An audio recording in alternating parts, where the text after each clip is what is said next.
Hello world. This is Java. Hey guys. Python here. Hey Python. What's up? I am sure it's Sky. So, I would like to know more about you. Well, I function based on the compilation. I interpret beforehand. Okay. I work within a main function. Hey. But I really don't need any main function. I am explicit.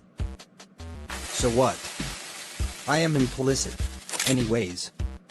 I work based on the object-oriented principle. Oh. Really? Never mind. Have you heard about scripting language?